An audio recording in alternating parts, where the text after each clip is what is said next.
Break के बाद आपका स्वागत है। तो रुपया धड़ाम उसका नफ़ा नुकसान का आकलन हम कर रहे हैं ख़ास मेहमानों के साथ।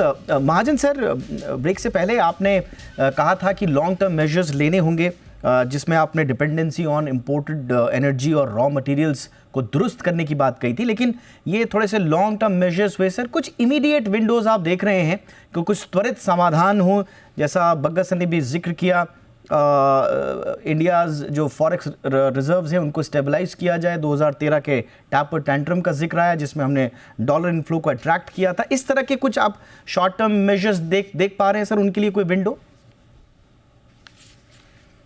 देखिए, अभी भारत के लिए काफ़ी अनुकूलता है। मैं इस बात से सहमत हूँ कि हम बहुत आसानी से NRI से FCNR डिपॉजिट्स के माध्यम से और तमाम दूसरे प्रकार के उपाय भी अपना सकते हैं, क्योंकि भारत के प्रति अभी जो पूरे विश्व का एक विश्वास बना है और उसका हम लाभ उठा सकते हैं।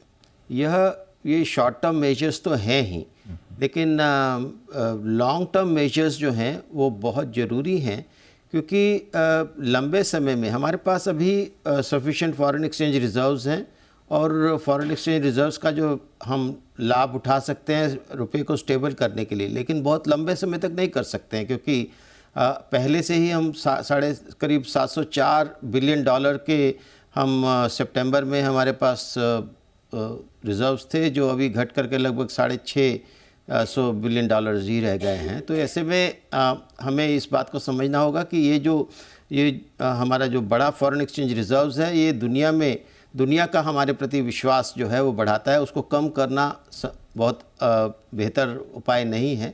इसलिए शॉर्ट टर्म में हम ज़्यादा से ज़्यादा और छुटपुट इधर से हम RBI के माध्यम से फैसिलिटीज़ देना, ये सब चीज़ों को तो करना ही है, लेकिन आज हमें समझना होगा कि पूरी दुनिया जो है उसमें बहुत उथल पुथल है।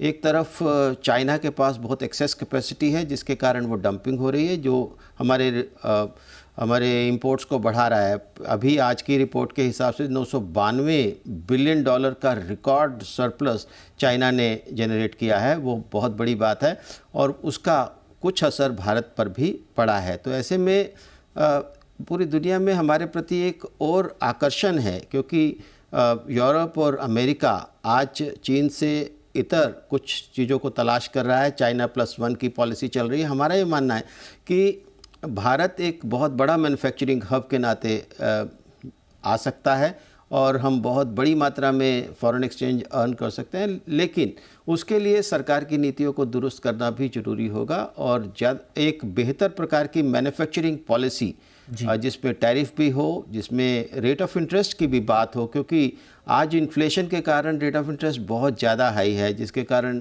इन्वेस्टमेंट्स में कमी आ रही है और इन्वेस्टमेंट ना होने के कारण उसका असर हमारे प्रोडक्शन पर पड़ रहा है, जिसका इंपोर्ट के कारण के ऊपर डिपेंडेंस भी बढ़ रही है। तो ऐसे में ये पूरे हालात को पूरे बेहतर तरीके से देखने की ज़रूरत है। और आज जो सनराइज़ इंडस्ट्रीज़ हैं, चाहे वो सोलर है, इलेक्ट्रिक व्हीकल्स हैं, ग्रीन हाइड्रोजन है, ऐसे ये जो क्लाइमेट चेंज की टेक्नोलॉजीज़ हैं, इसमें भी हम बेहतर कर सकते हैं और दुनिया भर के लिए हम एक मैन्युफैक्चरिंग हब बन सकते हैं। इसलिए संभावनाएं बहुत हैं, हमें बहुत घबराना नहीं चाहिए इस समय अगर शॉर्ट टर्म में कोई रुपया डाउन हो रहा है, लेकिन आगे की संभावनाएं बहुत हैं। पूरा विश्व हमारी तरफ देख रहा है कि हम उनकी आवश्यकताओं को पूर्ण करें, क्योंकि चीन पर उनकी निर्भरता उनके लिए उनको रास नहीं आ रही है और ट्रंप की जो पॉलिसीज़ हैं अब आप देख रहे हैं कि वो चीन पर भारी पड़ने वाली हैं। बिल्कुल सर। और इसी के साथ बग्गा सर, मेरा आखिरी सवाल होगा आपसे। बहुत सारे लोग इसके पॉजिटिव नज़रिए, जैसे अश्विनी महाजन सर ने बड़े इत्मीनान से बताया कि क्यों ज़रूरी है हमें लॉन्ग टर्म मेजर्स को अपनाना, लेकिन वहीं पर एक थ्योरी जो अभी कह रहे हैं कि साहब आपदा में अवसर है, रुपये अगर डिप्रिशिएट हो रहा है तो आप चिंता मत करें, हमारे एक्सपोर्टर्स के लिए बड़ा मौका है। लेकिन फिर एक आर्गुमेंट ये भी आता है कि जो इंपोर्ट कॉस्ट है, क्योंकि हमारे एक्सपोर्टर्स भी तो ज़्यादातर एक्सपोर्टर्स हमारे रिलाय करते हैं इंपोर्टेड रॉ मटेरियल्स पे और उन पर इम्पैक्ट कर रहा है। इसके अलावा जो कॉस्ट ऑफ शिपिंग है, इंश्योरेंस है, मार्केटिंग का जो खर्चा है, वो ज़्यादातर डॉलर डिनोमिनेटेड है। तो वीकर रुपी के लिए सर ऐसा नहीं है कि एक्सपोर्टर्स के लिए भी बहुत बड़े संभावनाएं खुल रही हों। तो फिर क्या लॉन्ग टर्म मेजर ही अंत तो गत्वा समाधान हमारे पास रहेगा सर, या फिर कुछ अब आपदा में अवसर जिसको कहा जा रहा है वो आप देख पा रहे हैं अभी भी? लॉन्ग टर्म मेजर्स करने पड़ेंगे और मीन टाइम ये करना पड़ेगा कि इंडस्ट्री को नुकसान ना हो जाए वाइल्ड स्विंग से, ना ज़्यादा एप्रिसिएशन होना चाहिए ना ज़्यादा डिप्रिसिएशन। तो पिछले साल बहुत अच्छी तरह हमने मैनेज किया, 2.9% 2024 में रुपया गिरा, जबकि डॉलर इंडेक्स 9% बढ़ा था। तो काफ़ी करेंसीज थी जो बहुत गिरी और रुपए को आरबीआई ने होल्ड किया, बट उसकी कीमत बहुत ज़्यादा थी। $50 बिलियन एफएक्स रिजर्व्स के निकल गए। अब नई सोच ये है, अब जैसे 2025 में ही 1% ऑलरेडी उसको डिप्रिशिएट कर लिया गया है। और दूसरा बड़ा जो तलवार है दीपक जी, वो है चाइना टैरिफ्स। अमेरिका जब चाइना टैरिफ्स लगाता है तो 2018 में चाइनीज ने अपनी करेंसी डिप्रिशिएट की थी। उससे क्या हो जाता है कि उनके एक्सपोर्टर्स के लिए वो प्राइस दे पाते हैं अमेरिकन उपभोक्ताओं को डिस्पाइट द टैरिफ्स। तो अभी अगर ट्रंप के टैरिफ्स आते हैं, चाइना तैयार है कॉम्पिटिटिव डिवैल्यूएशन करने के लिए। तो उस माहौल में भारत को भी रुपए को नीचे लाना पड़ता है ताकि वो समतल रहे जो कंपटीशन है चाइना के साथ। चाइना बहुत बड़ा इकोनॉमी है हमारे बनिस्बत, बट एटलीस्ट ये रुपए और युआन का आरबीआई ट्राई करता है कि हम बहुत पिछड़ ना जाएं या बहुत स्ट्रांग ना हो जाएं, जिससे कि हमारे को खामियाजा भुगतना पड़ता है एक्सपोर्ट्स में।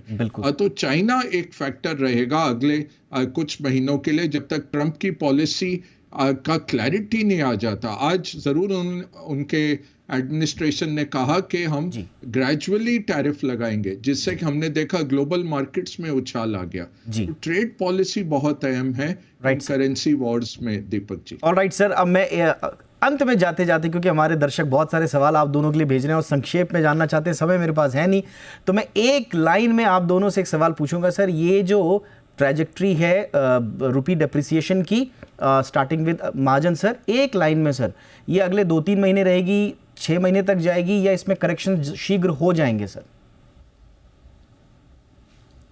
अभी तो थोड़ा मुझे लगता है कि डेप्रिसिएशन थोड़ा और होगा, लेकिन उसके बाद स्टेबिलिटी आएगी। कोई टाइम सर, महीना, 2 महीना, 3 महीना?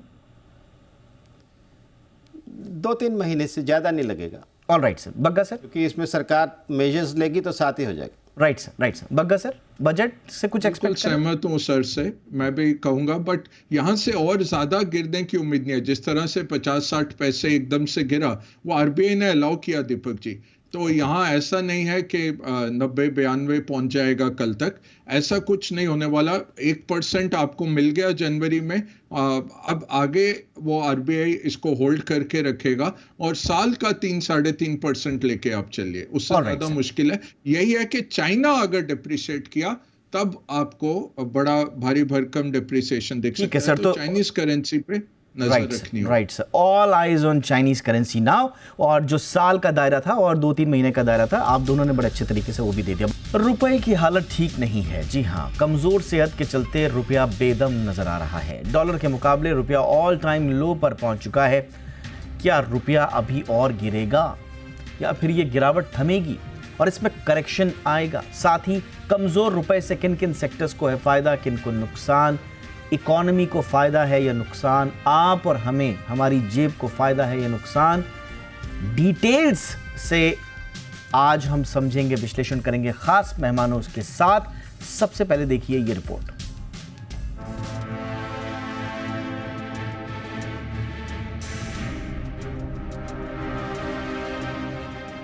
गिरता रुपया, चढ़ता डॉलर। कमजोर हो रहे रुपए की सेहत आखिर कब सुधरेगी? रुपया कब होगा मजबूत? यह सवाल जितना बड़ा नहीं है, उससे बड़ा सवाल यह है कि आखिर रुपए की सेहत को हुआ क्या है? वो कौन सी वजहें हैं जिसके चलते डॉलर के मुकाबले रुपए की सांसें फूल रही हैं? आज रुपया अपने ऑल टाइम लो के सबसे बुरे दौर से गुजर रहा है, तो क्या कमजोर रुपए का सीधा असर आम आदमी की जेब पर पड़ रहा है? दरअसल रुपए की सेहत खराब होने की वजह से इंपोर्ट की जाने वाली चीजों की कीमतें बढ़ जाती हैं, क्योंकि डॉलर महंगा होने से इंपोर्ट की लागत बढ़ती है। अगर कमजोर रुपए के असर की बात करें तो इसका नेगेटिव असर इंपोर्ट पर पड़ता है। इससे आयात महंगा पड़ता है और महंगाई का खतरा बढ़ जाता है, खासकर ऐसे उत्पाद जिन पर देश की निर्भरता बनी हुई है। इनमें दाल और खाने का तेल सबसे अहम है। एक आंकड़े के मुताबिक भारत में करीब 50% खाने का तेल और दाल इंपोर्ट होता है। इनके महंगे होने से आदमी की जेब पर सीधा असर पड़ता है। बात कच्चे तेल की करें तो इसके इंपोर्ट बिल बढ़ने से भी महंगाई पर सीधा असर पड़ता है। भारत में करीब 90% कच्चे तेल का इंपोर्ट होता है। ऐसे में कमजोर होते रुपए के चलते हमें इसके इंपोर्ट में ज्यादा कीमत चुकानी पड़ती है। कमजोर होता रुपया सोने चांदी की कीमतों पर भी असर डालता है। इससे घरेलू बाजार में सोना और चांदी के दाम बढ़ने की संभावना बढ़ जाती है। वहीं कमजोर रुपया सीधे तौर पर केमिकल इंपोर्ट पर भी असर डालता है। इससे फार्मा, हेल्थ सेक्टर से जुड़े उत्पाद का आयात महंगा पड़ता है, जिसके चलते ये सीधे तौर पर आम आदमी के खर्च को बढ़ाने का काम करता है। वहीं mineral, iron ore, plastic import के चलते इससे जुड़े उत्पाद महंगे हो जाते हैं। साथ ही मशीनरी इंपोर्ट पर भी कमजोर रुपया असर डालता है। वहीं विदेश में पढ़ने वाले छात्र, सैर सपाटे और इलाज के लिए विदेश जाने वाले लोगों के लिए कमजोर रुपया बड़ी मुसीबत बना हुआ है। ये तो रहा कमजोर रुपए का नेगेटिव इम्पैक्ट। अगर बात करें कमजोर रुपए के अच्छे असर की, तो इससे एक्सपोर्ट को सपोर्ट मिलता है और निर्यात सस्ता होने के चलते दुनिया भर में भारतीय उत्पाद की मांग के बढ़ने की संभावना बढ़ जाती है। खासकर आईटी और एक्सपोर्ट करने वाली फार्मा कंपनियों को इसका बड़ा फायदा मिलता है। वहीं भारत से डिफेंस एक्सपोर्ट को सपोर्ट मिलता है, सो अलग। अगर बात टूरिज्म की करें तो कमजोर रुपए के चलते विदेशी सैलानियों के लिए भारत एक आकर्षण का केंद्र बन जाता है और इससे घरेलू होटल, ट्रेवल्स और एविएशन सेक्टर को सीधा फायदा पहुंचता है। इसके अलावा विदेश से डॉलर भेजने पर देश में ज्यादा रुपए भी मिलते हैं।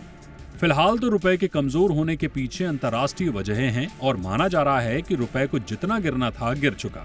अब इसके करेक्शन का समय आ चुका है, यानी रुपया एक बार फिर दम भरेगा, इसमें कोई शक नहीं है। ब्यूरो रिपोर्ट, जी मीडिया।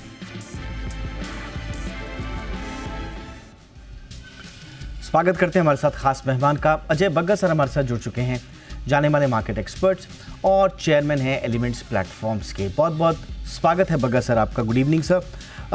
सबसे पहले तो सर आपका विश्लेषण, काफ़ी कुछ गिर गया है, 3.2% इन लास्ट 3 मंथ्स, अक्टूबर 2024 से जनवरी 2025 तक ऑल टाइम लो पर भी है। क्यों गिर रहा है थोड़ा थोड़ा समझ में आ रहा है, लेकिन बड़ा सवाल ये है कब तक गिरेगा सर? देखिए, काफी कुछ रुपए की जो चाल है वो मार्केट डिपेंडेंट है और इसमें हमारा सेंट्रल बैंक आरबीआई क्या रुख इख्तियार करता है कि स्पेकुलेशन ना हो और वॉलेटिलिटी ना हो, ऊपर नीचे ना जाए, एक समतल तौर से जितने बाकी कॉम्पिटिटिव करेंसीज हैं उनके चलते रुपए की चाल रहे। अगर आप ट्रंप के इलेक्शन के बाद का जो नजरिया देखें तो डॉलर इंडेक्स लगभग 8% बढ़ा है और उसके सामने रुपया 3% गिरा है 5 नवंबर से, जब ट्रंप चुनाव जीते थे अमेरिकन प्रेसिडेंसी का। 3% रुपया गिरा है, 3.2% चाइनीज करेंसी युआन गिरा है, थाईलैंड का currency 4%, Malaysia 3.4।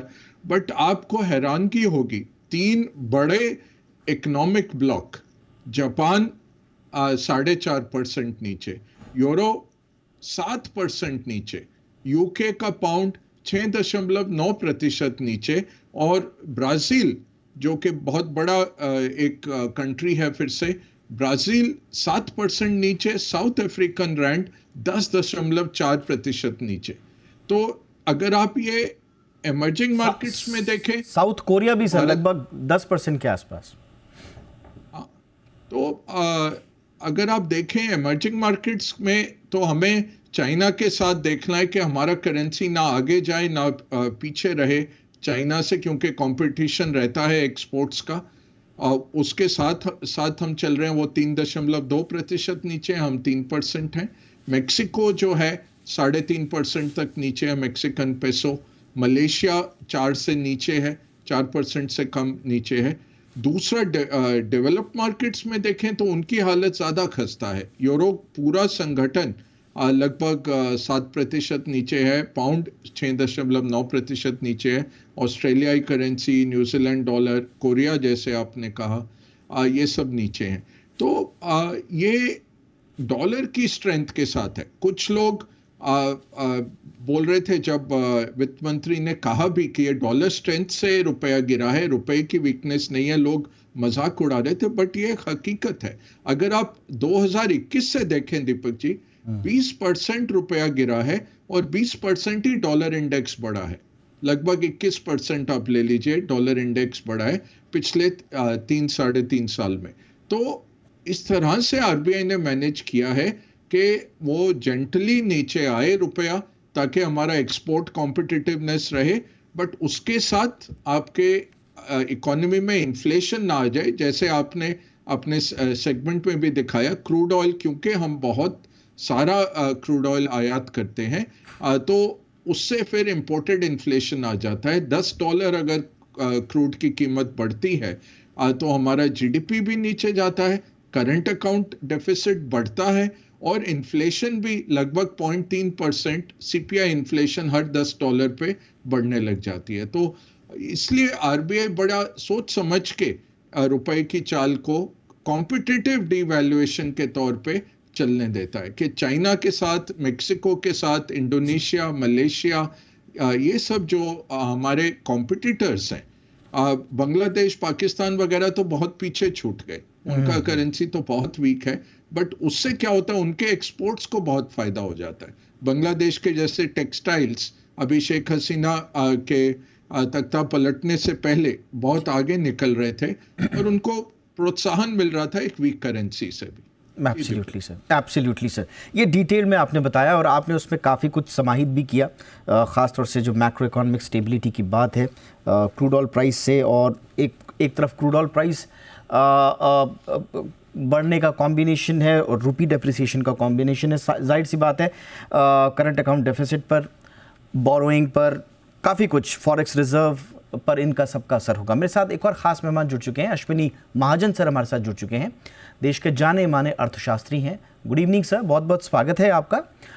Macro economic stability का आउटलुक हमने थोड़ा सा बग्गे सर से लिया सर, आपके नज़र में, और मैं अगर स्पेसिफिकली पूछूं तो इन्फ्लेशनरी प्रेशर कैसा रहेगा रुपी डेप्रिसिएशन का, और उसमें भी कंज्यूमर परचेजिंग पावर, क्योंकि आम आदमी से जुड़ी हुई बात भी हम कर रहे हैं, कंज्यूमर की परचेजिंग पावर पर इसका क्या असर पड़ेगा, और उसके जो कोई इम्पैक्ट्स, अगर आप कॉर्पोरेट सेक्टर स्ट्रेस पर भी देख रहे हों, मार्जिन प्रेशर्स पर देख रहे हो, तो थोड़ा सा डिटेल में हमारे दर्शकों के लिए इसका विश्लेषण करें सर।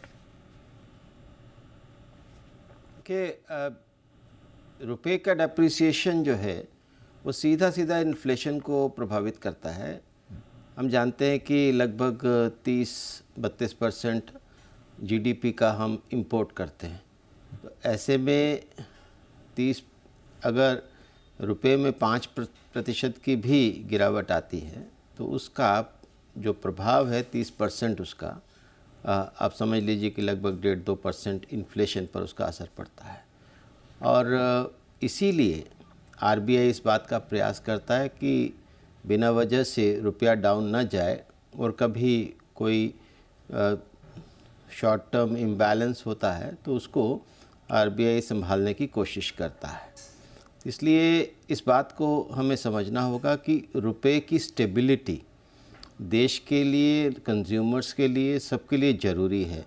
और ऐसे में मैं उन अर्थशास्त्रियों से विनम्र निवेदन भी करना चाहूँगा जो लोग इस प्रकार से जो इसके मूल कारण हैं, जिसपे हम जानते हैं कि इंपोर्ट पर डिपेंडेंस बहुत ज़्यादा है, और वो इसलिए होता है कि हमारे यहाँ जो डोमेस्टिक प्रोडक्शन है वो इसलिए बढ़ नहीं पाता है कि डंपिंग बहुत ज़्यादा होती है। तो ऐसे में चाइनीज़ डंपिंग को रोकना और इस प्रकार से इंपोर्ट्स को सीमित करना ये बहुत ज़रूरी है हमारे लिए, ताकि रुपए की स्टेबिलिटी बनी रहे। हम देखते हैं कि पिछले साल 2023-24 में जो डेप्रिसिएशन का जो स्तर था वो बहुत कम था, लगभग 1.5% डेप्रिशिएट हुआ था रुपया। लेकिन इस साल चूँकि हमारे इंपोर्ट्स बहुत तेज़ी से बढ़े हैं और जो ट्रेड बैलेंस है वो बहुत ज़्यादा तेज़ी से हमारे खिलाफ हुआ है। हालांकि NRIs के जो रेमिटेंसेस हैं उसमें कोई कमी नहीं, बढ़ोतरी हुई है। हमारे FDI में भी बेहतरी दिखाई दे रही है, लेकिन साथ ही साथ जो हमारे जो FIIs हैं उनकी तरफ से काफ़ी जो इन्वेस्टमेंट है उसमें कमी आई है और पैसा बाहर लेकर के गए हैं। तो उसको कंपनसेट करने के लिए हमें ज़रूरी है कि हम अपने देश में जो प्रोडक्शन को बढ़ाएं और इंपोर्ट्स को मिनिमाइज़ करने की कोशिश करें। उसी के माध्यम से हम इन्फ्लेशन को भी रोक सकेंगे और रुपए को भी स्टेबल कर सकेंगे। ऑल राइट सर, आपने बिल्कुल सही कहा सर कि हमें long term and consistent surgeries करनी पड़ेंगी। बट बग्गा सर, आपको लगता है कि अब लॉन्ग टर्म जो मेजर्स हैं वही हमें उठाने पड़ेंगे, या हम शॉर्ट टर्म में भी वॉलेटिलिटी को कम कर सकते हैं या स्टेबिलिटी को बढ़ा सकते हैं रुपये का? देखिए, सबसे पहले लॉन्ग टर्म में तो यही करना है कि एक्सपोर्ट्स बढ़ाए जाएं और इंपोर्ट्स का जो इम्पैक्ट है, स्पेशली ऑयल इंटेंसिटी जो है जीडीपी की, उसको घटाया जाए, प्रोडक्टिविटी बढ़ा के, एनर्जी सेविंग्स करके और रिन्यूएबल एनर्जी के माध्यम से। तो वो तो लॉन्ग टर्म हो गया, वो चली रही है मुहिम सरकार की वेरियस बेनिफिट्स और वेरियस सब्सिडीज के द्वारा।